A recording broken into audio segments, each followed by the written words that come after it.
तो यहाँ पर let us take one question first. ये आपके AIATS का ही क्वेश्चन है। क्वेश्चन देखो क्या लिखता है। A body of mass 4 kg moving along a straight line under the action of a force if kinetic energy varies with time as 80। ये हमारे टेस्ट में था ना क्वेश्चन, कुछ ऐसा याद आ रहा है क्या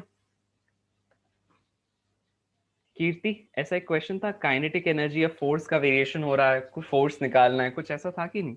तो force acting on the body is, याद आ रहा है? ये आप लोगों ने अटेम्प्ट करने की कोशिश भी की थी, मैंने आप लोगों के रफ वर्क में देखा था। देखो तो क्या लगता है कैसे बनाए क्वेश्चन को?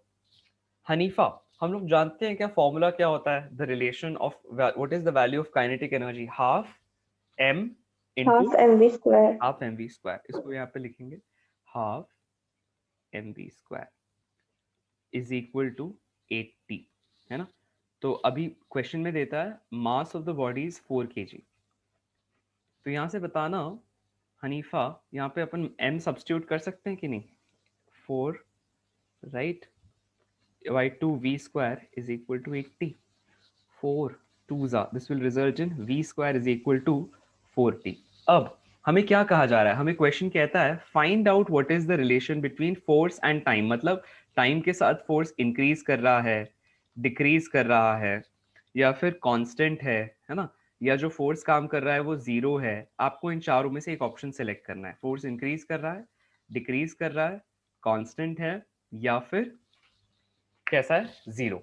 तो अब हमने क्या किया, सबसे पहले काइनेटिक एनर्जी क्या होती है उससे v और t के बीच में एक रिलेशन ले आया, राइट? अब जरा ये बताना सोहम, क्या हम यहाँ पर अब वेलोसिटी और टाइम के बीच में रिलेशन लिख सकते हैं? बोलो क्या हो जाएगा? v इज इक्वल टू, मैं v को सब्जेक्ट बनाना चाहूँ, हाँ बोलो क्या हो जाएगा? v is equal to root ले लो, 2√t। 2√t, correct. अब क्योंकि मेरे पास v और t के बीच में रिलेशन आ गया है, वैभवी बताना क्या मैं एक्सेलरेशन निकाल सकता हूँ? a कैसा होता है? dv by dt। dt। कर लो, यस। क्या आ जाएगा बताओ, डिफरेंशिएट करो। हम फॉर्मूला तो जानते हैं, d by dt of t power n क्या हो जाता है? n into t power n minus one. तो यहाँ पर n की जगह कैसा है? 1/2, राइट? चलो कर लो डिफरेंशिएट, बताओ हाँ क्या हो जाएगा? a is equal to d by d t of, अंदर क्या है? 2t का पावर 1/2। 2 कैसा है? कांस्टेंट, तो कांस्टेंट है तो कॉन्स्टेंट क्या हो जाएगा? डिफरेंशिएशन बाहर। के बाहर आ जाएगा। फिर आगे बोलो, 2 times half. Of half yes. का डिफरेंशिएशन बोलो कितना होता है जल्दी से, t power minus t raise to minus half. है ना? 1/2 इंटू टी रेस पर minus half which is equal to t power minus 2। अब टी पर माइनस 1/2 को हम कैसे लिख सकते हैं? This is the expression for acceleration, right? तो अब हमारे पास फोर्स का एक्सप्रेशन बोलो क्या हो जाएगा? हाँ बोलो, F is equal to mass into acceleration, सही कह रहा हूँ? यस। और एक्सेलरेशन कैसी आ रही है कीर्ति? यहाँ पे सब्स्टिट्यूट करो, F is equal to m4 है, राइट? एक्सेलरेशन की वैल्यू वन थी, बाय रूट टू। है ना, 1/√2। तो यहाँ से हम क्या देख पा रहे हैं कि कीर्ति जरा ऑब्जर्व करके बताओ, जैसे जैसे टाइम बढ़ता जाएगा, क्योंकि वो डिनोमिनेटर में है, तो फोर्स कैसा होते जाएगा? कम या ज्यादा? कम हो जाए। है ना? तो जैसे जैसे टाइम यानी कि डिनोमिनेटर बढ़ता जाएगा तो फोर्स कैसा हो जाएगा? कम होते जाएगा। तो इनमें से ऑप्शन कौन सा सही होना चाहिए? The force is increasing with time, that is option A. Decreasing with time, constant, या जीरो? बोलो, decreasing with time. Force is decreasing with time. क्या हमें ये सवाल क्लियर हो रहा है एवरीवन? हनीफा, क्या क्वेश्चन क्लियर हुआ? क्या कॉन्सेप्ट और अप्रोच क्लियर हुई कि हमने क्या किया? मैं रिपीट करता हूँ सभी लोग देखो, हमारे पास काइनेटिक एनर्जी और टाइम के बीच में रिलेशन था। वो रिलेशन कह रहा था कि kinetic energy is 8 into T. आपको बताना है कि ऑब्जेक्ट पर जो फोर्स काम कर रहा है वो टाइम के साथ बढ़ रहा है, घट रहा है, एक्सेट्रा, है ना? तो हमने ये किया कि हमने काइनेटिक एनर्जी से वेलोसिटी का एक्सप्रेशन निकाला। फिर ये देखा कि वेलोसिटी टाइम पर कैसे डिपेंड कर रही है। यहाँ से हमने v स्क्वायर के बाद हम v के ऊपर गए, एक बार v आ गया, फिर हमने एक्सेलरेशन निकालने की कोशिश की कि एक्सेलरेशन कैसी हो जाती है। हम पढ़ चुके हैं एक्सेलरेशन है क्या? Rate of change of velocity with time, समय के साथ कैसे वेलोसिटी बदल रही है, इसको हम कहते हैं एक्सेलरेशन, राइट? एक बार हमने ये देखा, फिर हमने यहाँ से एक्सेलरेशन निकाली and we went on and forth and found कि जो एक्सेलरेशन है that is given by 1/t power half.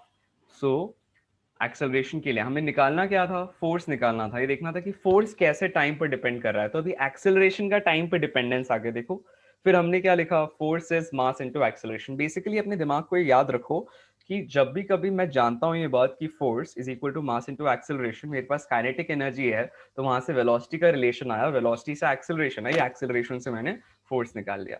क्या ये बात सबको क्लियर हो रही है? क्या सवाल इजी था, सिंपल था? हाँ या ना? अगर Yes, इस sir. अगर ये सवाल क्लियर हो रहा है तो जरा हैंड रेस करो। यस क्लास, कोई डाउट हो तो पूछो। सुहम, एनीथिंग जो पूछना हो? क्लियर है? इजी था? Yes sir. राइट, ठीक है। अब आप लोगों ने मुझे भेजे हैं क्वेश्चंस, उनको भी देखते हैं। मैं 2-3 क्वेश्चन पहले कराना चाह रहा हूँ। ओके, एक काम करो, पहले ये क्वेश्चन अपनी कॉपीज में लिख लो along with the solution. I will wait, जैसे ही हो जाए तो हैंड रेस करो, हैंड डाउन कर लो। Yes class, write it down और ये अप्रोच लिख लो। हाउ डिड वी गो, एक छोटे से सेक्शन में। सपोज आपको ये क्वेश्चन देखते ही क्लियर नहीं हो रहा था कि अरे अरे मैं क्या करूं, काइनेटिक एनर्जी देख के फोर्स नहीं सूझ रहा था, तो जैसा हम लोग करते हैं हर क्वेश्चन में क्या लिखना है, लर्निंग। चाहो तो नीचे लिखो, चाहो तो टॉप पे लिखो। What is your learning from this question? What is your learning from this question? So my learning is कि मुझे अगर काइनेटिक एनर्जी से फोर्स तक पहुंचना है तो उसका प्रोसेस मैंने सीखा कि आप पहले वेलोसिटी तक पहुंचो, वेलोसिटी से फिर एक्सेलरेशन निकालो, एक्सेलरेशन से फिर फोर्स निकाल लो। और अगर सपोज हम ये भी भूल गए थे कि एक्सेलरेशन और वेलोसिटी के बीच में क्या रिलेशन है, तो यहाँ से हमको वो भी याद रख लेना है कि एक ऐसा होता है dv बाई dt, और इसको रटना नहीं है, समझना है कि एक्सेलरेशन किसी बॉडी में कब होती है, when ever velocity is changing. अगर मैं गाड़ी की स्पीड बढ़ा रहा हूँ तो मैं क्या कर रहा हूँ, गाड़ी को एक्सेलरेट कर रहा हूँ। इसको लिख लो अपने पास, एवरीवन। और ऐसे हर एक की अलग अलग लर्निंग हो सकती है कि नहीं?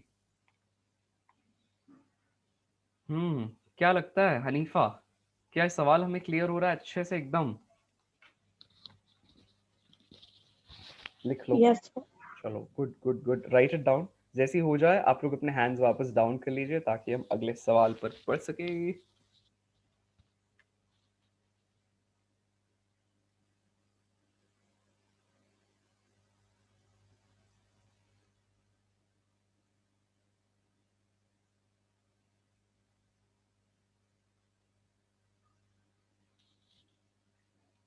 हैंड डाउन कर लेना जैसे ही सवाल लिखना हो जाए, और कोशिश करना पहले सवाल को अच्छे से पढ़ लो, समझ लो, दिमाग में बैठा लो, एंड देन राइट। ठीक है, अपने सफेद कॉपीज को काला मत करना, है ना? सो समझ लो एंड देन राइट, और फिर ना भूल जाओ बीच में, तो देखना पड़ेगा तो देख लेना ऐसा, लेकिन समझ समझ के करो, कॉपी मत करना। हो गया सबका काम? चलो ग्रेट, आगे बढ़ते हैं। अगला सवाल जो मैं यहाँ रख रहा हूँ, काफी अच्छा सवाल है ये भी, मतलब सिंपल है, बेसिक है। देखो, तो यहाँ पर हमारे पास एक इंक्लाइन प्लेन दिया हुआ है, ठीक है? हाँ, सो हम कुछ बोलना चाहते हो? हाँ सर, जब ये क्वेश्चन आया था ना मतलब टेस्ट में कल, कौन सा वाला? यही जो हमने सॉल्व किया, ओके, तो फिर मैंने उसमें क्या किया कि डीके बाई डी एस भी टी होता है, क्योंकि प्रैक्टिस टेस्ट में भी ऐसा ही सवाल आया था, उन्होंने d k by d s f f किया था। अच्छा। तो फिर इसके लिए मैंने इधर भी डीके बाई डी एस में करके एफ लगाया, तो फिर वो बहुत ही कॉम्प्लिकेटेड हो गया, तो फिर उस वे से भी जा सकते हैं क्या हम? D k by d s, what is s? S is displacement, displacement कहना चाह रहे हैं, अच्छा। और otherwise d k by d x भी कर सकते हैं, जैसे d u by d x तो होता है। उन्होंने आपको differentiation with respect to x कराया, ऐसा बोल रहे हो? हाँ मतलब काइनेटिक एनर्जी का? हाँ, उसके पहले टेस्ट में वो और ऐसे क्वेश्चन आया था, ओके, फिर उन्होंने ऐसा करके फोर्स निकाला, तो फिर मैंने भी यहाँ पे वही ट्राई किया, बट तो फिर बहुत कॉम्प्लिकेटेड हो गया था। लेकिन तुम्हें समझ में आया कि नहीं, अप्रोच क्या है, हाँ फंडामेंटल समझ में आया, व्हाट आर वी हाँ, डूइंग? ये सवाल क्लियर हुआ कि नहीं, पहले बताओ। Yes sir. ठीक है, तो अब D k by d x, मैं इसके बारे में सोचता हूँ, ठीक है? I will get back to you, okay है सर। ना? What they have taught you, अगर हो सके ना तो उनका what was the expression, exact expression जो वो लोग आपको समझाना चाह रहे थे, वो मुझे अगर आप किसी कॉपी में लिखकर take a photograph and send it to me on WhatsApp, I will discuss it in the session, आने वाले सेशन में। अभी है तो भेज दो, क्लास के एंड में डिस्कस करते हैं। ओके ठीक सर। है, हाँ, राइट। कोई और डाउट तो नहीं है एनीबॉडी? कोई और पर्सपेक्टिव जो आप शेयर करना चाह रहे हो? हनीफा, वैभवी, कीर्ति, क्लियर हो रहा है ना कैसे हम पहुंचे मास तक, फोर्स तक? इसका उल्टा भी हो सकता था कि हमें एक्सेलरेशन दे देता या फोर्स दे देता, वहां से आप एक्सेलरेशन निकालते, फिर वेलोसिटी निकालते, एंड देन काइनेटिक एनर्जी निकाल लेते। ठीक है, तो अलग अलग तरीके से क्वेश्चन को पूछा जा सकता है, लेकिन उनके बीच का वो रिलेशन पता हो। बढ़े आगे, चलो ठीक है। देखो अगला क्वेश्चन काफी मजेदार है, ये हम लोगों ने किए हैं इस तरह के सवाल, तो आई थिंक आपको समझ में आएगा। क्वेश्चन लिखता है कि आपके पास एक मास है, ठीक है, लेट्स से अभी हम इसको मान लेते हैं m kg का। इसमें क्वेश्चन में m की वैल्यू 100 दी है, ठीक है, वो यहाँ रखा हुआ है, m इज 100 kgs, ठीक है। m kg का एक मास रखा हुआ है, block.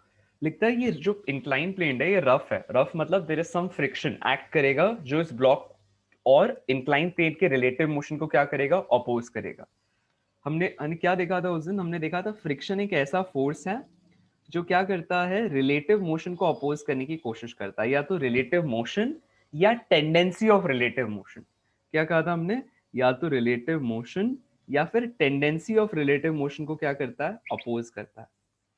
It opposes relative motion और इट्स टेंडेंसी, मतलब चाहता ही नहीं फ्रिक्शन की रिलेटिव मोशन दो सरफेसेस के बीच में हो, मतलब दो सरफेसेस एक दूसरे के रिस्पेक्ट पर चले, ऐसी इच्छा नहीं होती है फ्रिक्शन की, ठीक है। अब देखो एक ब्लॉक रखा है, ठीक है, क्वेश्चन में दिया जा रहा है कि इस इंक्लाइन प्लेन के लिए द इंक्लिनेशन इज थीटा, ये जो यहाँ पर है थीटा, और इस थीटा की वैल्यू दी हुई है हमें 30 degree.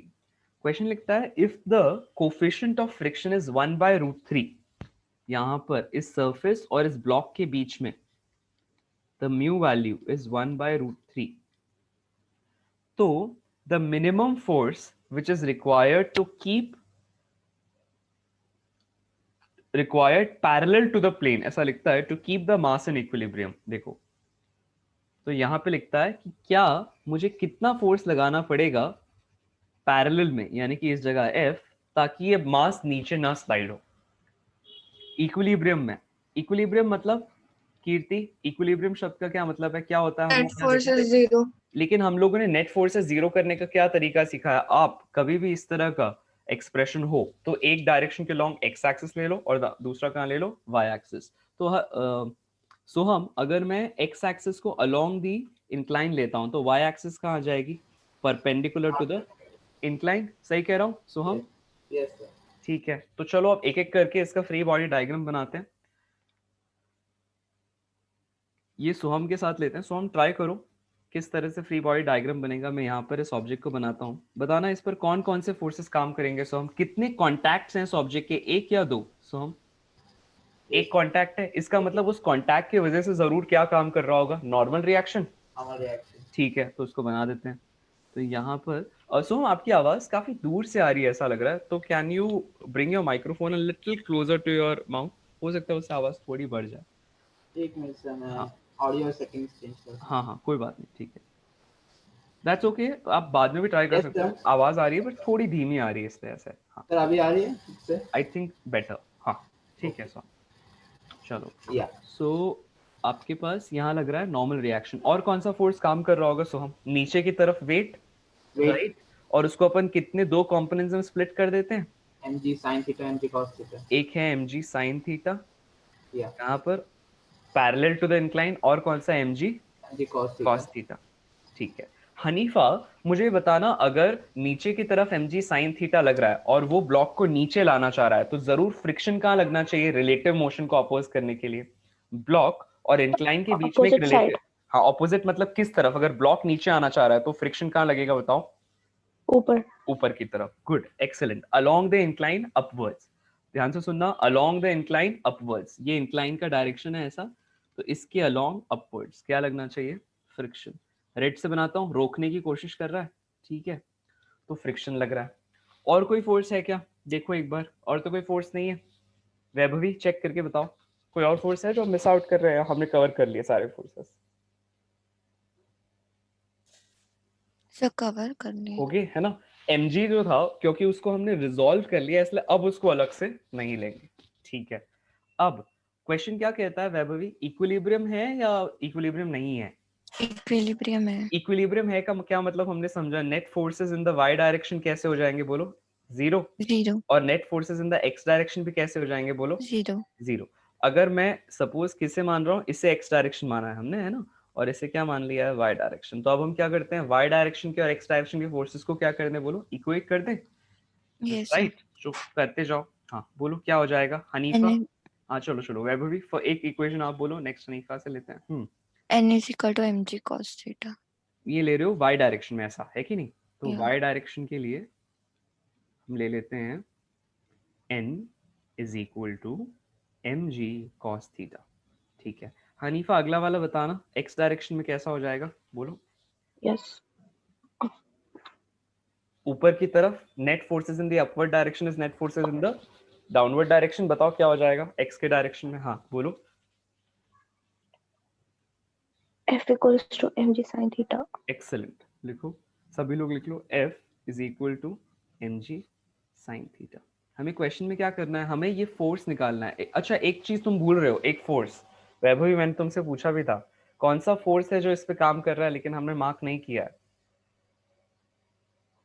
Sir, F I guess. हाँ तो ये तो बनाना पड़ेगा ना भैया, यहाँ बनाओ ना भाई।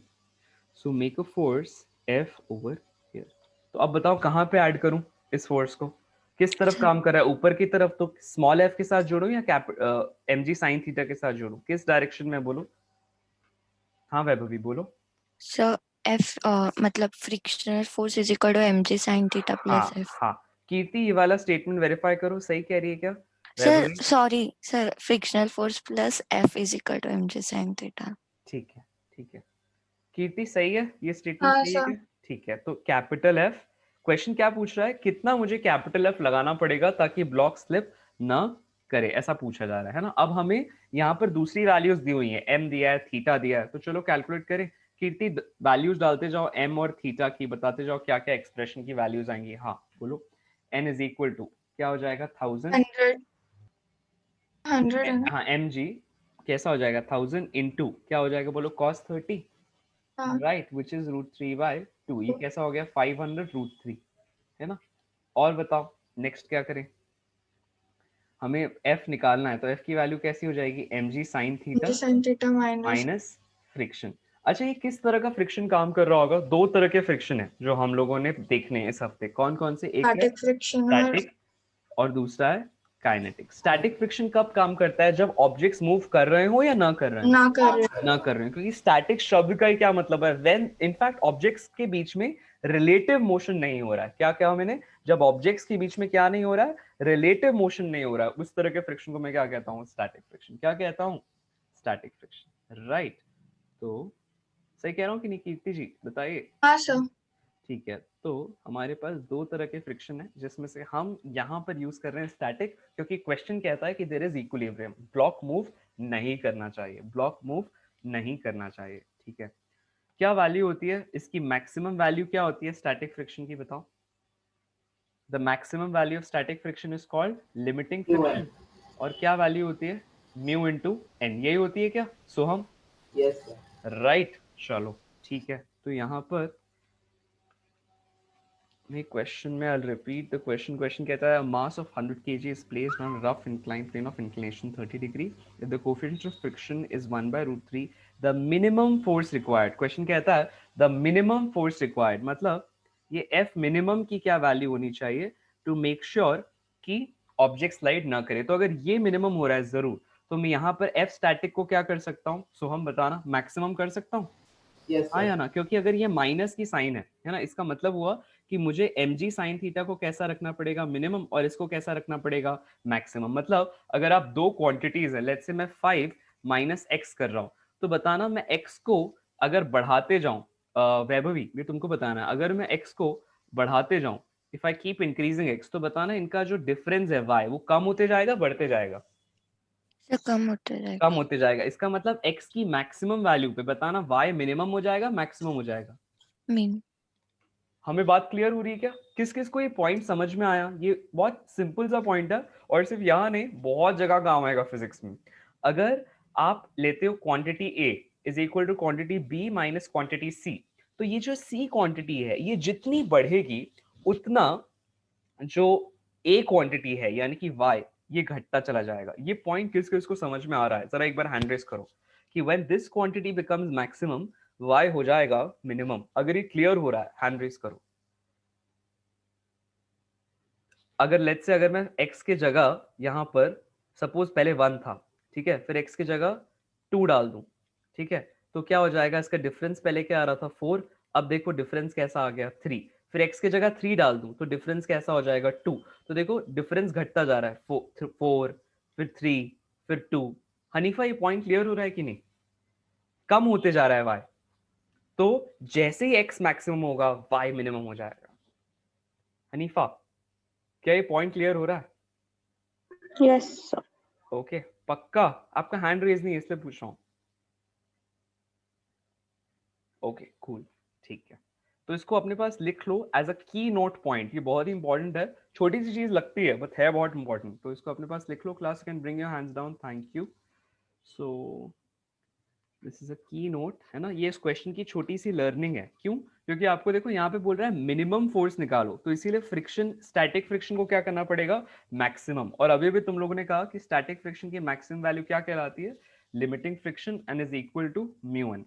ठीक है, इस हफ्ते हम लोग फ्रिक्शन पे काफी से सवाल बनाएंगे तो चीजें और क्लियर होती जाएगी, है ना।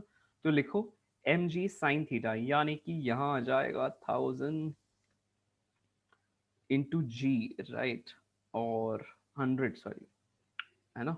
तो आई थिंक 1000 सो आ गया 100 इंटू 10, फिर लिखते हैं sin 30 which is half minus mu n, mu की वैल्यू कैसे दी है 1/√3।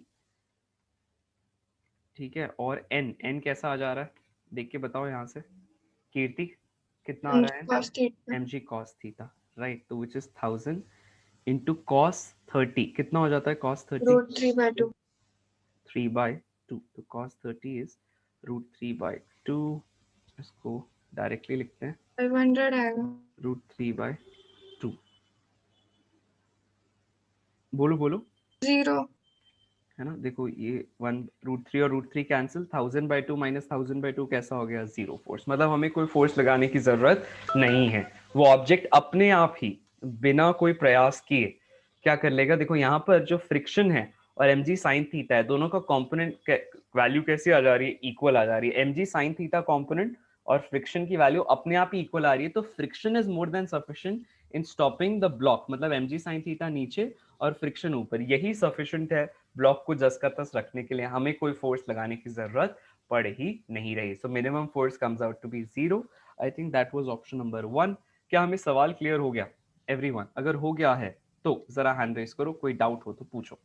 यस क्लास, अगर सवाल क्लियर हो गया तो हैंड रेस कर लो, कोई डाउट हो तो पूछ लो, कोई डिस्कशन करना है, एनीथिंग जो नहीं क्लियर हुआ। हाँ बोलो सोहम। हाँ सर मतलब अभी इसमें म्यू जो दिया है उसको 1/√3 दिया है और हमको थीटा, तो आपकी आवाज सोहम कट गई, क्या बोल रहे हो? म्यू, हाँ यू वर सेइंग समथिंग, बताओ। म्यू 1/√3 दिया है, राइट सर, और हमको थीटा भी 30 डिग्री